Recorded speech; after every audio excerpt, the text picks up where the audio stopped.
Breaking. Prince William just refused a direct request from Prime Minister Keir Starmer, and what happened inside Kensington Palace is so explosive that senior royals are calling it the most dangerous constitutional moment since Edward VIII abdicated in 1936. At 11:43 a.m. yesterday morning, the Prince of Wales did something no heir to the throne has done in living memory. He looked the Prime Minister of Great Britain directly in the eye and said no, not maybe, not we'll consider it, just no. And the fallout from those two letters could destroy the delicate balance that's kept Britain stable for 3 centuries. If you want to see how this royal rebellion ends, hit that subscribe button right now, because what I'm about to reveal will shock you to your core.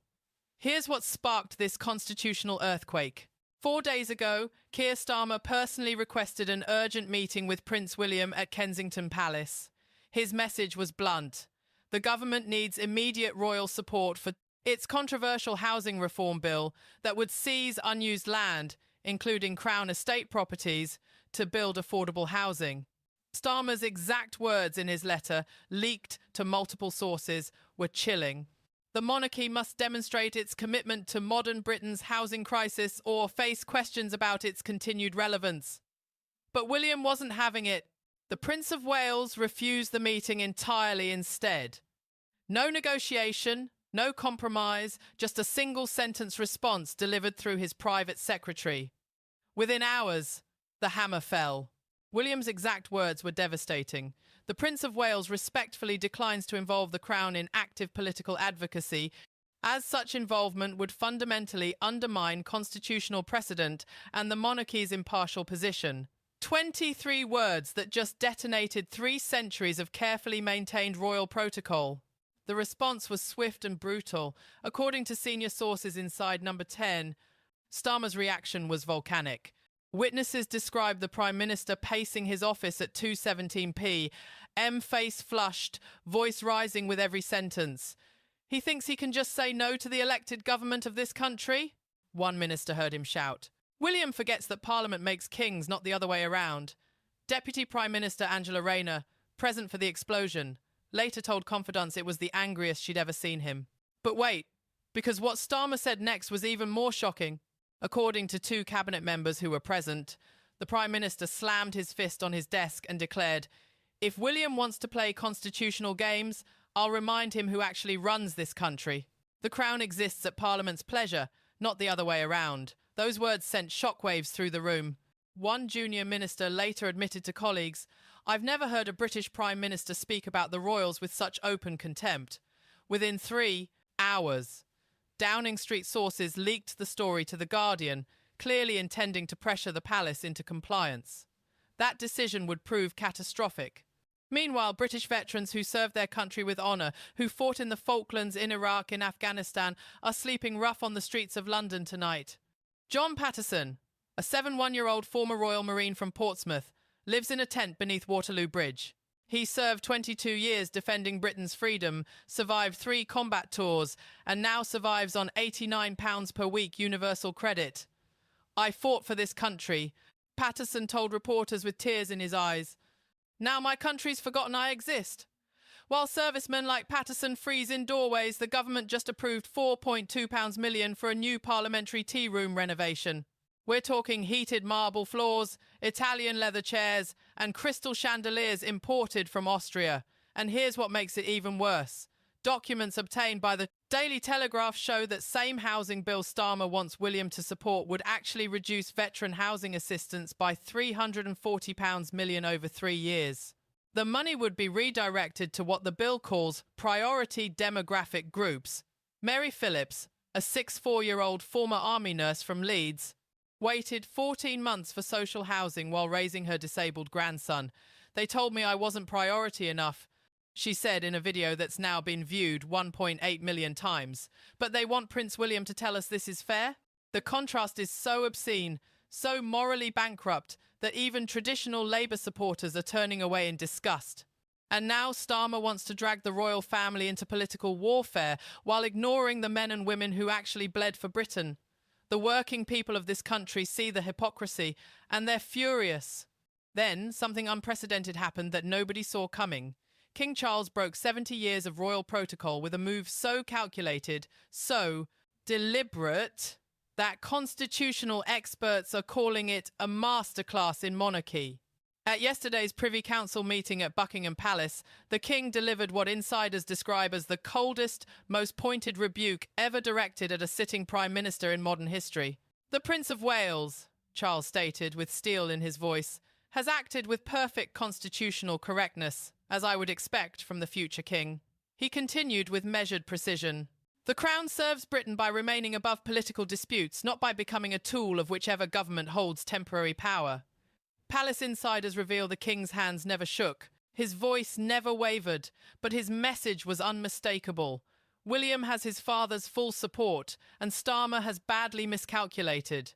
But here's where it gets really interesting. According to 3 separate sources with direct knowledge of the meeting, Charles went further. He reportedly told the assembled ministers, "When my son takes a principled stand on constitutional matters, he does so with centuries of precedent behind him. Those who would pressure him otherwise might reflect on why such precedent exists." The room went silent. Ministers exchanged nervous glances, because everyone understood what the King was really saying. Starmer had crossed a line that no Prime Minister should cross. Senior courtiers who've served the royal family for decades say they've never witnessed such a direct confrontation between Crown and government. Lord Chamberlain Andrew Parker, who attended the meeting, later described the atmosphere as glacial. The optics are absolutely devastating for Starmer, and they're about to get worse. The domino effect hit like a financial tsunami. Within hours, the pound sterling dropped 1.7% against the dollar as international markets reacted to Britain's constitutional chaos. £23 billion wiped from London's FTSE, 100 inches a single trading session. Investors don't like uncertainty, and a government at war with the monarchy represents the worst kind of institutional instability. Currency traders in Hong Kong, New York, and Frankfurt began describing Britain as experiencing sovereign risk, language normally reserved for failing states. Goldman Sachs downgraded UK stability ratings, and 3 major pension funds froze new investments in British assets, pending resolution of what they called unprecedented institutional conflict. #DefendWilliam trended globally for 16 consecutive hours, reaching 47 million impressions across social media platforms. But wait, because the social media explosion tells an even more devastating story. Analysis of the hashtag showed 82% of posts came from Britain itself, not foreign observers. Ordinary Britons, people who never engage politically online, were creating accounts just to defend their future king. Protests erupted across Britain. In Manchester, Birmingham, Leeds, and Glasgow, thousands gathered with signs reading, "Parliament serves Britain, not itself, and hands off our royal family." In Newcastle, a crowd estimated at 12,000 marched from the city centre to the civic buildings chanting, "William stands for us." A YouGov poll released at 6 p.m. showed catastrophic numbers for Labour. Public approval of Prince William surged to 81%, the highest for any royal since the Queen's Diamond Jubilee. Meanwhile, Starmer's approval collapsed to 31%, down 14 points in just 4 days. 76% of Britons said the Prime Minister was wrong to pressure the royal family into political advocacy. Even more damaging, 68% of Labour's own 2,024 voters said they disapproved of Starmer's handling of the situation. In Labour, strongholds like Liverpool, support for the party dropped 19 points in internal polling conducted Wednesday night. This wasn't a political misstep anymore.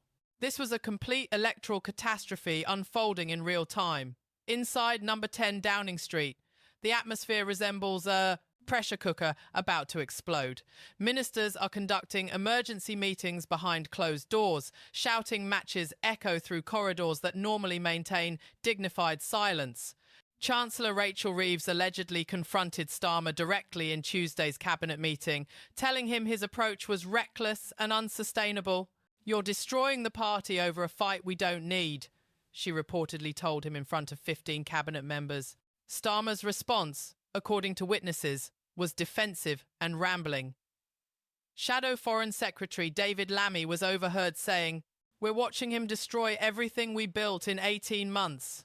Education Secretary Bridget Phillipson has started distancing herself from government policy, telling constituents in Durham that she respects constitutional traditions deeply, WhatsApp groups with names like Save Labour and Post-Keir Planning are plotting leadership challenges with the efficiency of military operations. One group, leaked screenshots, reveal, includes 43 sitting Labour MPs and has been active since Monday night. Messages show members discussing timing, succession options, and how to minimise damage to the party's electoral chances. The question isn't if they'll move against him anymore, it's when. Senior backbencher Margaret Hodge, a party veteran with 27 years in Parliament, didn't mince words in her Guardian column. When a Labour leader picks fights with the monarchy while ignoring homeless veterans, he's lost the plot and lost the country. Transport Secretary Louise High has stopped defending government policy in interviews, offering only vague platitudes about respecting institutions. Her refusal to appear on Sunday morning political shows this week spoke volumes. Angela Rayner has started taking meetings with major donors, discussing what she calls Labour's future direction, in terms that clearly exclude the current Prime Minister. 4 different sources confirm she's been conducting what amounts to a shadow leadership campaign, promising stability and constitutional respect to nervous party funders. Starmer looked exhausted at Prime Minister's questions yesterday. Sources say his hands trembled slightly when responding to attacks, something observers had never witnessed before. The walls are closing in, and everyone in Westminster knows it. But here's the layer that could trigger Starmer's complete political collapse. Leaked cabinet documents show the Prime Minister's office developed a secret contingency plan titled Operation Modern Monarch.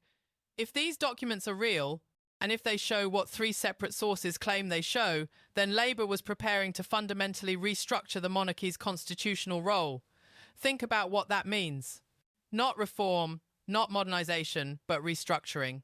The document allegedly proposes limiting royal authority over Crown estate decisions, requiring monarchs to seek government approval for major ceremonial appointments, and establishing a parliamentary committee with oversight powers over palace expenditures.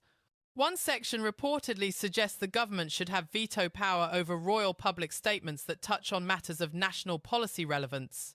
If accurate, this represents the most aggressive government assault on royal independence since the English Civil War. The optics of that would be absolutely devastating, confirming every fear that Starmer wants to subordinate the Crown to political control. And here's the truly explosive part. According to a senior civil servant who claims to have seen the document, Operation Modern Monarch was drafted 3 months ago, long before this current crisis erupted. Which means Starmer didn't stumble into this fight. He planned it. He wanted this confrontation. The question is why. Some analysts suggest he's trying to energise Labour's progressive base who view the monarchy as an outdated embarrassment. Others believe he's genuinely ideologically opposed to hereditary power and sees this as his historical moment. Whatever his motivation, the strategy has backfired spectacularly because the British people aren't following his lead. Meanwhile, Nigel Farage and Reform UK are capitalising on Labour's chaos with surgical precision. While Starmer battles the monarchy, Farage stands before Union Jacks speaking with quiet patriotic authority. Some politicians attack British institutions, he declared at yesterday's rally in Essex. Reform UK defends them. We stand with Prince William, with King Charles, with the traditions that made Britain great. The message is simple, powerful, and devastatingly effective. But Farage isn't just talking, he's organising. Reform UK has launched what they're calling the Defend Our Heritage Tour, visiting 50 constituencies over the next 3 weeks. Every event features local veterans, traditional Labour voters who've switched allegiance, and ordinary families who feel betrayed by Starmer's priorities. The imagery is perfect. Farage, surrounded by Union Jacks, standing with military veterans, defending the royal family. It's political gold, and Labour has no effective counter. For the first time in modern polling history, Reform UK has pulled into a statistical tie with Labour. The latest Ipsos Mori survey shows Conservatives at 33%, Labour at 27%, and Reform UK at 26%. A 3-way race that would produce electoral chaos and potentially hand Farage the keys to number 10 through a coalition government. In 47 constituencies, Reform UK is now the second most popular party, up from just 12 constituencies 2 months ago. Betting markets give Reform a 28% chance of winning the most seats in the next general election, odds that seemed impossible just weeks ago. Farage isn't just a protest vote anymore. He's a legitimate contender for power, and every day Starmer attacks the royals. Reform UK gains another 1,000 converts. The next 72 hours are absolutely critical for Britain's future. Parliament reconvenes Monday with emergency debates scheduled. Conservative leader Kemi Badenoch has called for a vote of no confidence in the government. 27 Labour MPs have privately indicated they might abstain rather than defend Starmer's position. If even 15 actually follow through, the government falls. King Charles is scheduled to deliver his Commonwealth Day message on March 10th, and palace sources hint it will contain pointed references to constitutional stability and institutional respect. Royal commentators expect the speech will be carefully worded but unmistakably directed at the current crisis. The question is no longer whether Starmer survives this crisis politically, it's whether he survives it at all. Britain is watching a Prime Minister self-destruct over a battle he never needed to fight, against an institution he cannot defeat, in defence of a policy most Britons oppose. This crisis will be studied for decades as a masterclass in political miscalculation. At its epicenter stands Keir Starmer, who looks increasingly isolated, increasingly desperate, and increasingly finished. Not since Anthony Eden's Suez disaster has a British Prime Minister squandered public trust so completely and so quickly. History is not going to be kind. So here's the question that matters. Did Starmer just commit career suicide by attacking Prince William, or is this all part of some master strategy we don't see yet? Will King Charles intervene more directly if this escalates further? Could Reform UK actually win the next election on the back of this royal crisis? What do you think happens next? Drop your thoughts in the comments below because we read every single one. And if this story shocked you as much as it shocked us, share it with everyone who needs to see what's really happening in Westminster right now. The mainstream media won't tell you the full truth about how close we are to constitutional collapse, but we will, because in 48 hours there's an emergency meeting scheduled between senior royals and constitutional lawyers that could change everything. We'll have that story for you the moment it breaks. Hit that subscribe button so you don't miss it.